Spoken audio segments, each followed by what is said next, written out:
Anton LaVey is a recluse who grants no interviews and makes no public pronouncements. The affairs of the Church of Satan are overseen by two people, his daughter, Zeena LaVey, and Mr. Nicolas Schreckiem, founder of the Werewolf Order of Satanism. Zeena LaVey and Nicolas Schreckiem are the chief spokespersons for the Church of Satan, and they are the two people you will see me confront during this video.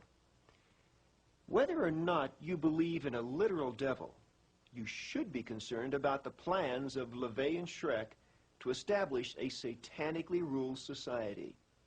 This interview was not a debate with my countering the viewpoint put forth by the Church of Satan.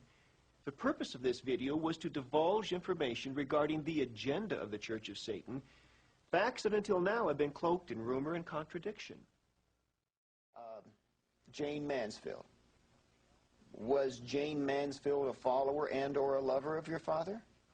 Yes, she was a member of the Church of Satan. I will not discuss my father's private life because I don't think it's anybody's business.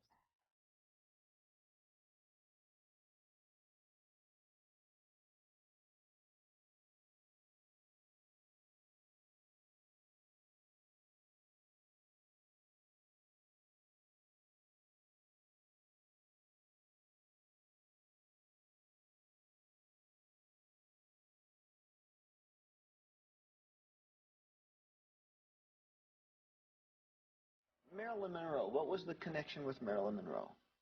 That was an affair that the two of them had when they were both very young and were relatively unknown. It just so happened that both of their lives took off in a direction that, you know, garnered some fame. But at the time that they had this affair, they were both very young, late teens, early 20s. Sammy Davis Jr. He's been pictured Right. worshiping at one of your father's altars, wearing a pentagram. Was he at a time a follower of the church? At a time, yes.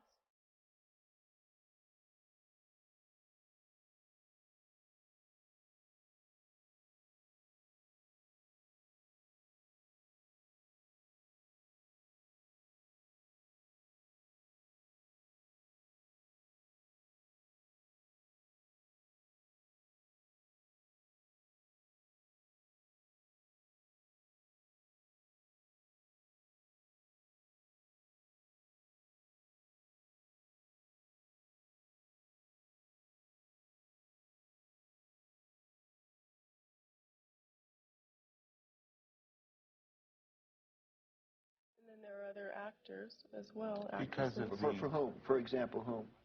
Well, because of the recent hysteria we've seen, I'm not going to put their There are people in every in field jeopardy. of endeavor, in architecture, Well, science. Oh, as a matter of fact. You see, you blame it on hysteria, but in fact, if they're a follower of Satan, should they not be willing to step forward and say so? I mean... Well, that's what we're embarking on now. Well, We what are the in 90s process. are going to see is a massive rise of Satanism. People are going to come out of the shadows and reveal themselves as thoroughgoing Satanists. Because what we're seeing now is the death struggle between the Judeo-Christian idea and archetype and the more ancient satanic archetype. We feel that the best way to change the world into a satanic arena is by having strong individuals in different areas do their own individual work.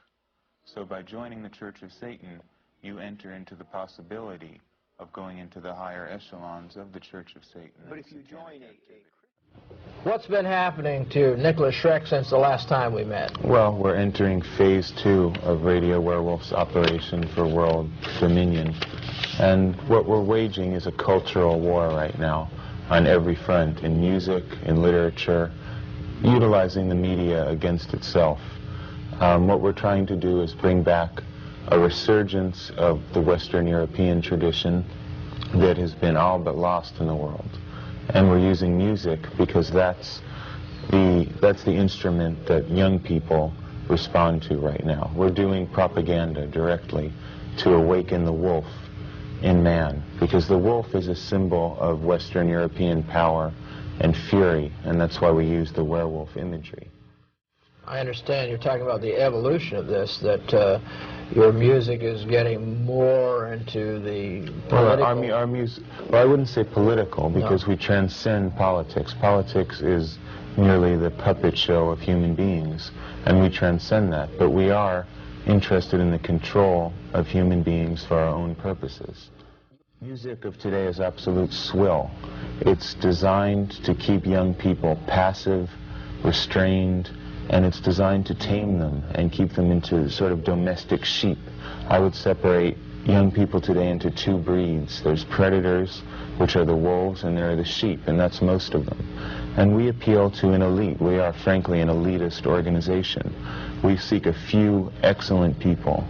We don't want a lot of dross. We don't want a lot of mediocre followers. What we want are people who are capable of action. Do you see a lot of, you see some elements of what you're talking about in other music that's... I think the skinhead movement is a very positive step away from the decadence of the rock and drug culture that has dominated the youth so much. But as Adolf Hitler said, we seek to bring about a youth that has closed its heart to pity. All of the humanist values that Judeo-Christianity has encouraged, we want to wipe them out. It's led to democracy, social humanism, the idea of equality. All of this filth has to be wiped out if the human race is going to continue to take the next step in evolution. What do you believe that would be like if you were in control as far as your attitudes towards your own people? Well, we are in control because basically we are not a political organization, we are an occult organization. We're working behind the scenes to manipulate the way that people think. The war that we are waging is a guerrilla war on the human mind. And we use musical frequencies, the dominant frequency, which I've referred to before, and symbolism and imagery to awaken dormant aspects of the human mind. The war that we are waging is a guerrilla war on the human mind. And we use musical frequencies, the dominant frequency, which I've referred to before, and symbolism and imagery to awaken dormant aspects of the human mind. I command thee to come forth, and bestow these blessings of hell upon us. Hail, Satan! Hail, Satan! The Church of Satan has chosen Satan as its primary symbol because in Hebrew it means adversary, opposer, one to accuse or question. And we see ourselves as being the Satans, the adversaries, opposers, and accusers of all spiritual belief systems that would try to hamper enjoyment of our life as a human being. Founded in San Francisco, California by Anton LaVey in 1966, the Church of Satan sees belief in God or hell as delusional, and so they choose to practice self-reliance and self-worship. This is a very selfish religion. We believe in greed, we believe in selfishness, we believe in all of the lustful thoughts that motivate man because this is man's natural feeling. If you're going to be a sinner, be the best sinner on the block. If you're going to do something that's naughty, do it. And realize that you're doing something naughty and enjoy it. Do you realize how pitiful that is, what you just asked me? On Earth, everywhere you go, the temperature is 75 degrees. Everything is the same. All the people are exactly the same. Now, what kind of life is that? Well, look, it's so rotten. Why do you want to go back? Because it's not too late to change it. What do you want, Lowell? I mean, there's hardly any more disease, there's no more poverty, nobody's out of a job. That's right. Every time we have the argument, you say the same thing to me, you give me the same three answers all the time, the same thing, well, everybody has a job, that's always the last one. But you know what else there is no more of, my friend? There is no more beauty, and there's no more imagination, and there are no frontiers left to conquer, and you know why? Only one reason why. One reason why, the same attitude that you three guys are giving me right here in this room today, and that is nobody cares.